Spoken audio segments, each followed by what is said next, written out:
Bonsoir à tous, c'est le 153 sélection Zokora des Maestro. Bienvenue dans la team des Maestro saison 2. Aigle, aigle, le diable c'est un menteur, Jugé est vivant. Bah.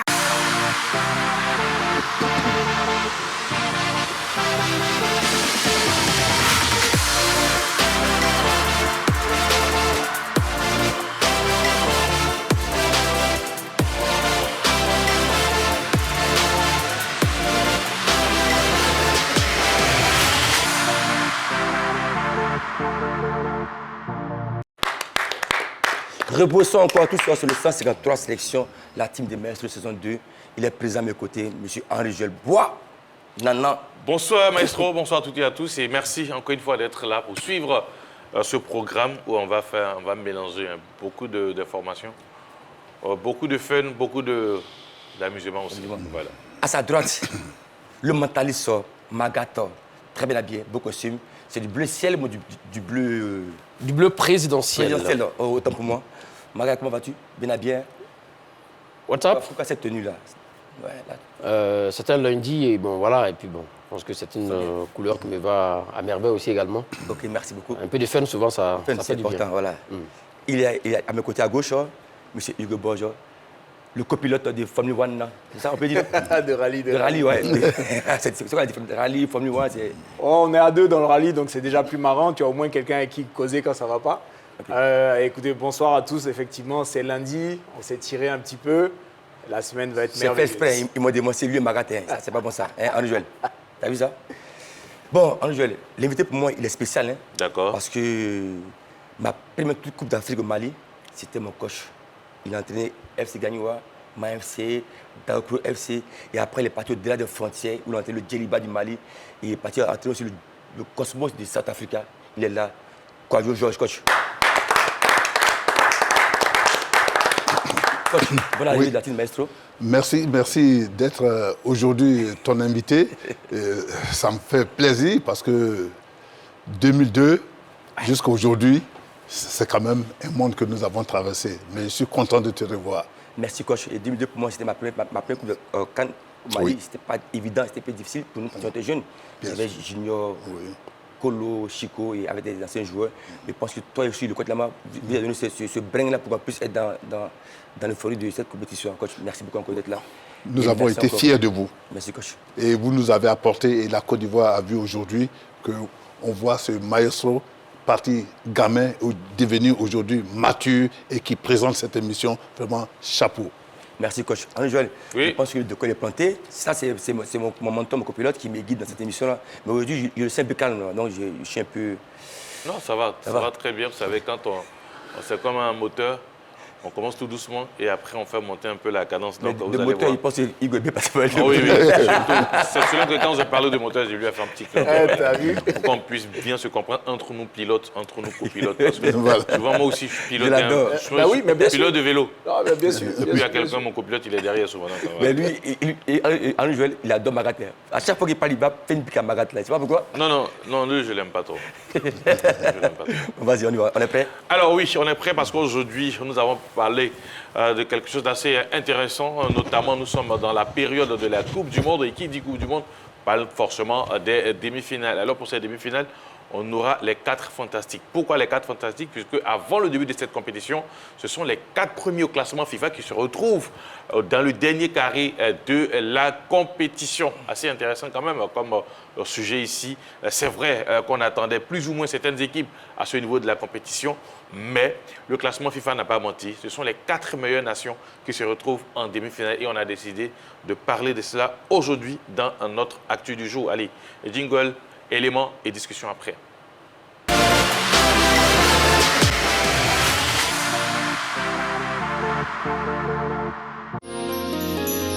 C'est une première dans l'histoire de la Coupe du Monde. Aux demi-finales, la France et l'Angleterre. C'est inédit depuis la création de cette hiérarchie d'édition et surtout l'explication royale de la dernière demi-finale de l'Euro remportée par la Rora en 2024 et de celle de la Ligue Inter.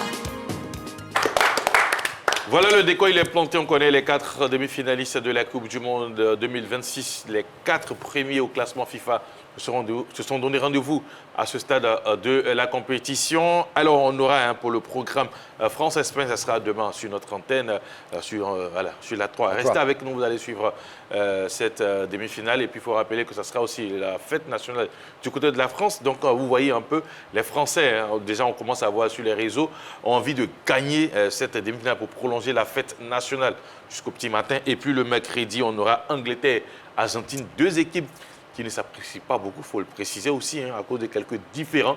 Là encore, vous aurez cette rencontre sur notre antenne, le match des classements également, et puis la finale. Voilà, le décor, il est planté. On connaît les 4 demi-finalistes. On a décidé d'en parler ici. Est-ce que déjà, la première question, même Maestro peut répondre, est-ce qu'on pensait à ces 4 équipes quand on a fait les tirages au sort, quand on a vu les qualifiés, quand le mondial a commencé? Est-ce que chacun ici a pensé à ces 4 équipes à ce stade de la compétition? Alors, personnellement, et c'est vraiment, je pense que beaucoup vont me comprendre, je voulais Sénégal-Maroc pour qu'on règle le problème de la CAN. Comme ça, on aurait fait un vrai match et on aurait eu un vainqueur. Donc bon, malheureusement, ce n'est pas le cas. On ne peut pas avoir tout ce qu'on veut. Moi, la seule surprise pour moi, globalement, c'est l'Argentine qui, à mon sens, a eu, on va dire, des matchs poussifs avec beaucoup de chance, beaucoup de situations un petit peu avantageuses. Non, mais ça, c'est pendant le que moi, je ne voyais pas dans le cas. Et ça c'est pendant la compétition. Oui, est-ce qu'avant l'entame de la compétition, vous avez pensé à ces 4 équipes? Non, du tout. Moi, je ne voyais vraiment pas ces 4 équipes-là. Je voyais déjà donc, certains plus gros partir plus tôt parce que je m'attendais à plus de surprises que ça. Magath, est-ce que Magath a imaginé... Et l'Angleterre avait joué aussi également une finale en 2021. Donc l'un mis dans l'autre, je voyais une équipe anglaise progresser.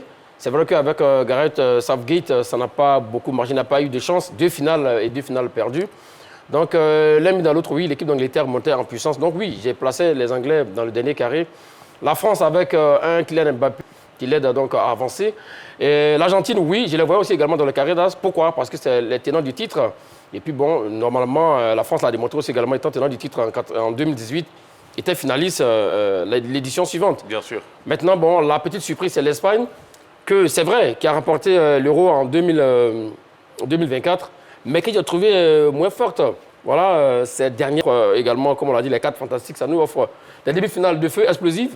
Puis on verra bien que le meilleur gagne, comme on le dit.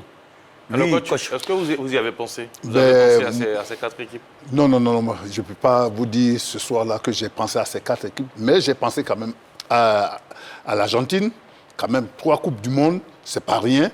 Et donc, avec un garçon comme Messi, qui est, malgré son âge, mais qui tient la route, et il est très, très technique, et il voit vite, ce gars même.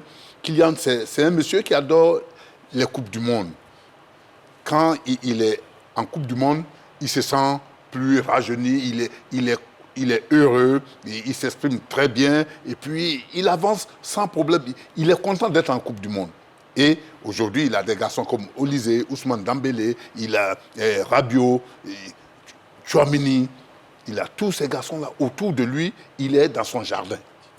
Ok, merci coach. Moi, de mon côté, je pense que la hiérarchie a été respectée parce que quand je prends la France, avec le potentiel qu'ils ont, comme les jeux comme Mbappé, Olysée, Dembélé, Doué, je pense que pour moi, ils ne sont pas favoris de cette compétition. L'Argentine, qui est tenant du titre, forcément, ils ont un impact sur la Coupe du Monde. Et l'Espagne, le collectif de l'Espagne, moi, m'a régalé. Après l'Angleterre, comme a dit Magath, ils ont fait 2 finales perdues. Je pense que quand même, ils se sont musclés dans le jeu pour pouvoir être en demi-finale. Donc, je pense que quand on parle de la France, on voit Mbappé de l'Espagne. Est-ce qu'au début, au début de la compétition, c'est-à-dire là où vous parlez de quand la compétition a commencé avec les déroulements possibles, mais est-ce qu'au début, c'est-à-dire avant même le début de la compétition, est-ce qu'à un moment, vous avez pensé à avoir ces 4 équipes-là en demi-finale? Oui, mais c'est sans langue de bois, je l'ai dit. Moi, je voyais l'Angleterre et la France et l'Argentine de Messi Mbappé. D'accord. Mais après, l'Angleterre, au fur et à mesure, ils sont montés en crescendo. Mais je pense aussi à la Côte d'Ivoire. Quand ils voyaient le match, ils font contre l'Allemagne. Je me suis dit, à un moment donné, on pouvait passer ce 8e finale-là. Donc, c'est dommage. Mais pour moi, pour la demi-finale. Sur le plan collectif, c'est qu'il y a la Côte d'Ivoire, c'est parce qu'on a manqué de maturité. Mais sur ces 4 pays-là, je pense que pour moi, je n'ai pas pensé à ça, mais au début, je pensais que c'était la France et l'Angleterre. Après, l'Espagne, c'est une surprise parce qu'il y a un football les passe-côtes, il n'y a pas de profondeur. Mais là, à ce stage-là, je pense qu'il n'y a pas le mot à dire.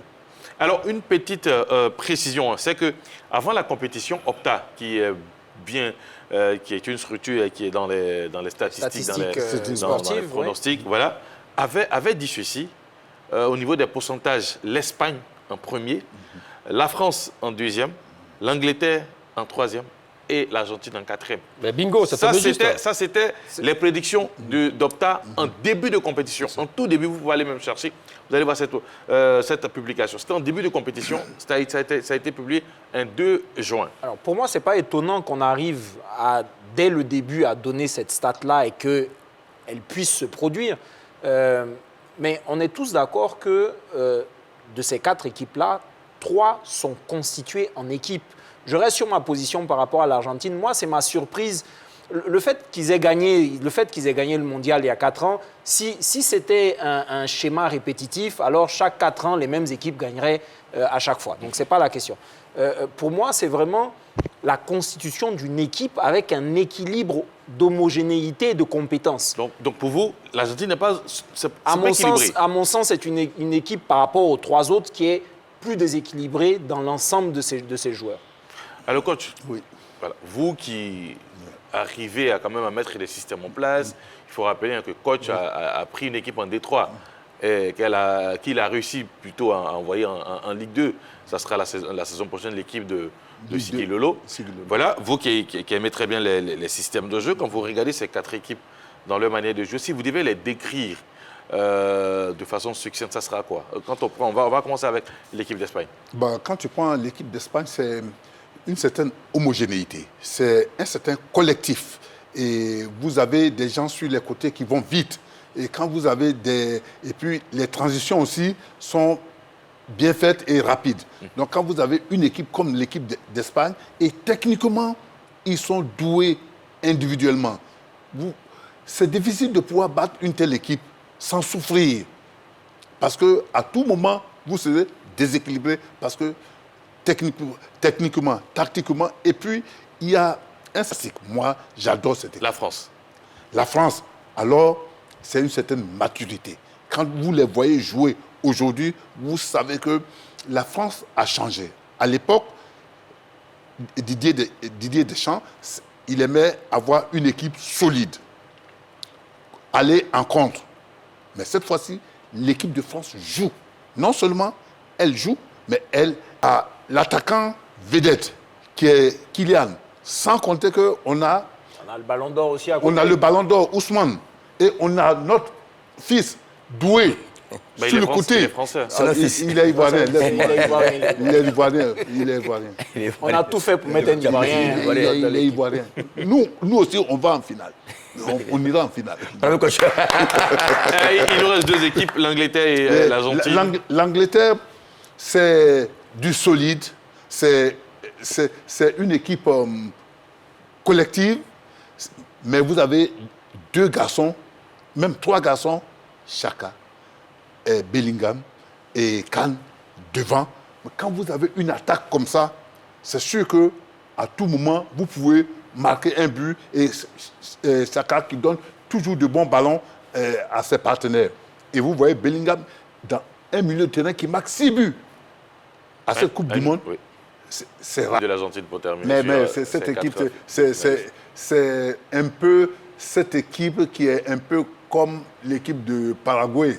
C'est une équipe solide qui a de la malice, qui sait donner des coups, c'est un peu des Italiens de l'autre côté. Donc, voilà. Un peu vicieux. Très vicieux. Ça fait un peu beaucoup vicieux. Ils ne sont jamais vaincus. Et ils ont un garçon comme Messi avec eux. Tu as Lautaro Martinez. Voilà, Martinez. Quand vous avez des garçons comme ça, vous savez que ça va toujours passer.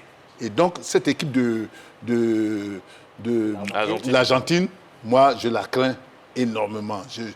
Elle peut créer la surprise. Pourquoi créer la surprise? Parce que déjà, 2022, ils sont détenteurs de ce trophée-là. Donc, c'est une équipe à beaucoup respecter. Je suis surpris d'entendre que c'est l'équipe qui venait comme ça, comme outsider. Non, Non, pas comme outsider, coach. C'est plutôt en comparaison avec les trois autres. Même l'explication que le coach vient de nous donner va un peu dans le sens finalement de ce que je dis. C'est-à-dire qu'on a des blocs qui sont quand même équilibrés et puis en face, on a une équipe qui, on l'a dit depuis quelques semaines, qui tient sur un individu. Donc, un grand, hein, on est d'accord, mais bon, on verra en tout cas ce que les matchs vont donner. Le coach, merci beaucoup pour la France, pour enchaîner à vos propos. La France a beaucoup de maturité aujourd'hui. Ils savent gérer les matchs, ils font ce qu'ils veulent, ils accélèrent, ils temporisent. Et je pense que Deschamps a trouvé cette mayonnaise-là et cette cohésion autour de son groupe. C'est très bien parlé. Alors, on va revenir sur les affiches de la demi-finale, puisqu'on a déjà fait le tour de ces 4 équipes, de ces 4 nations qui vont s'affronter en demi-finale. Magat, comment vous analysez la première demi-finale France-Espagne? Allez, comment ça va se passer? Parce que ce sont 2 équipes qui adorent posséder le ballon. Les Français avec un milieu de terrain qui peut-être n'est pas, individuellement n'est pas au niveau des Espagnols, mais quand même qui arrive aussi à imposer son rythme au milieu de terrain. En face, l'Espagne, c'est une culture, on le sait depuis 2008, cette équipe-là vraiment est dans la possession, notamment un peu à l'image du FC Barcelone. Alors, 2 équipes qui aiment posséder le ballon. Comment vous voyez cette demi-finale entre ces 2 nations? Déjà, on parlait donc de ces 4 nations, donc rendez-vous des Galactiques des Étoiles, avec 21 demi-finales pour les 4 nations et 7 titres. Donc 2 pour la France, 3 pour l'Argentine, 1 titre pour l'Espagne, 1 titre pour l'Angleterre. Ces derniers temps, dans l'histoire, la France battait l'Espagne. Mais ces derniers temps, depuis 2 ou 3 saisons, l'Espagne arrive carrément à renverser donc, la table devant les Français. On a vu, c'est là on a découvert d'ailleurs ce môme de Lamine Yamal à l'Euro 2024, avec cet enroulé magnifique, diabolique du pied gauche. Oui, c'était un match de la peur pour les 2 nations parce que l'un ou l'autre, pour ne pas dire l'une ou l'autre peut gagner, l'un ou l'autre des pays peut l'emporter. Il y a le collectif du tiki-taka à la barcelonaise du côté de l'Espagne qui peut faire la différence avec Dani Olmo, Pedri et consorts. Maintenant aussi, également, côté de la France, vous avez parlé également de la force offensive. Les 4 fantastiques devant, le quatuor offensif. On peut même ajouter également Bradley Barcola. Et puis un milieu de terrain très équilibré aussi également avec Randy Rabiot et Tchouaméni. Il semble-t-il qu'il va revenir. S'il n'est pas là aussi également, Manu Koné peut faire le taf. Une équipe de la France vraiment très, très complète. Parce que quand on prenait défensivement, ils sont là, au milieu de terrain. Ça y est là aussi également, en attaque, ça répond. Avec un Kylian Mbappé qui est donc co-meilleur buteur de cette édition 2026 pour le moment. Et dans l'ensemble de sa carrière, 19 réalisations pour 21 pour Lionel Messi. Donc oui, l'un dans l'autre, oui, ce match va se jouer sur un coup tactique. Laquelle de ces 2 va laisser le ballon, la possession à l'autre? Je pense que la France va laisser donc la possession à l'Espagne. Parce qu'il y a des flèches devant, Kylian Mbappé il va très vite. Et très adroit aussi également. Ousmane Dembélé, c'est une moublette aussi également, il va très vite. Désiré Doué, c'est technique, ça va vite aussi également. Et puis bon, bien sûr, le game changer, le playmaker, Michael Olise, que j'adore beaucoup. L'homme qui change beaucoup, oui, le coup de... C'est vrai qu'on voit les autres également, mais c'est lui qui fait l'équipe de France. Je pense bien. Donc oui, l'homme dans l'autre entre les lignes, c'est un garçon qui est très brillant. Donc oui, ils vont laisser la possession à l'Espagne, parce qu'à la récupération du ballon, tout de suite, jeu de transition rapide, paf, ça risque de faire très très très mal à la défense Merci Magat. espagnole. Un coup de pause pour la pub et après on revient. La 3 ouvre les portes d'un voyage musical exceptionnel. Des sons qui ont fait danser l'Afrique, des artistes qui ont écrit l'histoire, des mélodies qui traversent les générations. Bienvenue dans 3 fois plus de rétro. L'émission qui remet à l'honneur le meilleur de la musique rétro-ivoirienne et africaine, des années 60, 70, 80 jusqu'aux années 90. Une époque, des chansons, des souvenirs inoubliables. 3 fois plus de rétro, c'est tous les lundis à 12h30. Rediffusion 22h. Présentation, la légende vivante, Jabo Steak. La légende vivante vous salue et vous dit hasta luego. La 3, nous offrons 3 fois plus de musique. Le jazz a désormais son rendez-vous sur la 3. Performances inspirantes, découvertes musicales, échanges exclusifs, un univers riche en émotions. Je suis Adolphe Yassé et je vous donne rendez-vous sur la 3. Que le swing vous accompagne.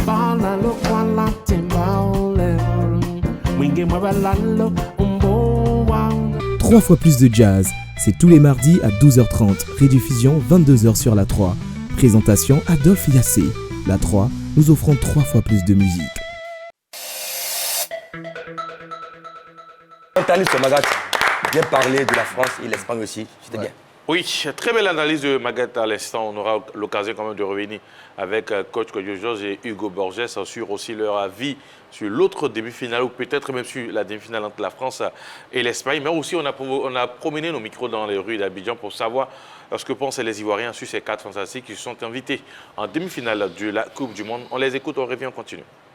Bon, je pense d'abord que le travail est bien effectué dans ces fédérations-là. C'est-à-dire quoi? D'abord, on va sur les 4 premières nations, comme on a dit. Je pense qu'il y a 3 pays européens. Du coup, le travail est bien structuré là-bas. C'est-à-dire quoi? Le championnat est représenté de parmi l'Europe. Le travail est bien structuré. Les équipes jouent régulièrement les phases finales de Ligue des Champions en Europe. Concernant l'Argentine, c'est une grande nation. Ils ont Léo Messi, le meilleur joueur du monde.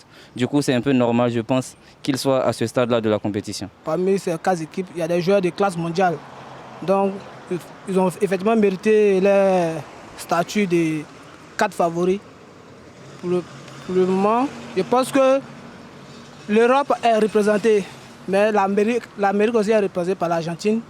Donc je pense qu'ils ont mérité bien leur classement. Bon, en soi, je dirais que ces 4 pays sont déjà de grandes nations dans le football, qui ont déjà eu à montrer leurs preuves durant plusieurs compétitions.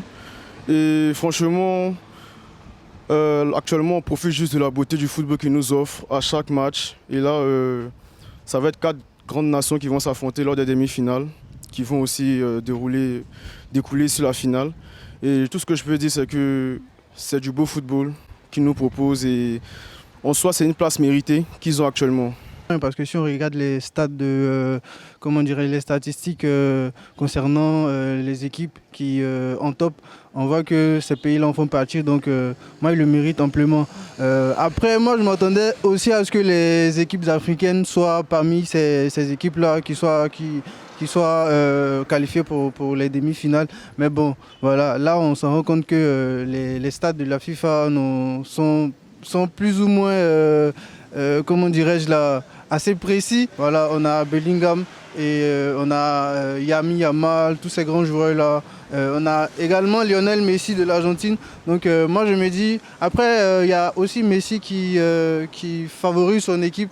Donc même parmi ces 4 équipes-là, on se dit il y a plus ou moins l'Argentine qui a plus de chances de passer. Donc en quelque sorte, si moi je devrais donner mon avis en ce qui concerne ces 4 équipes-là, je pencherais plutôt pour l'Argentine.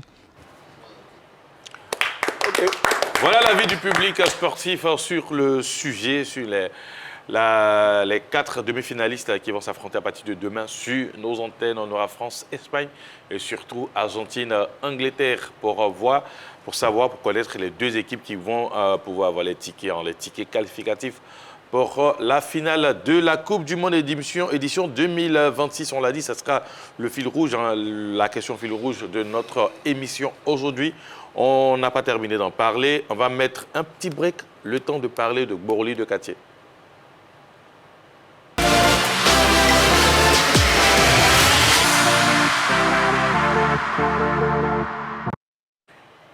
Et oui, notre Gboroli de Katié nous envoie à vous donner 3 informations aujourd'hui. On va commencer avec du basketball aussi. On parlera ensuite de bras de fer. Oui, bras de fer. Et puis, on va terminer avec de tournoi de vacances, un tournoi de vacances au niveau du football. On va commencer avec le basketball où le tournoi de basketball appelé Agora Champions Guest 2026 organisé à l'Agora de Koumassi ce dimanche 12 juillet a tenu ses promesses. Les 32 équipes inscrites à cette compétition ont gratifié le public d'un beau spectacle durant les 4 jours que se sont déroulées cette compétition.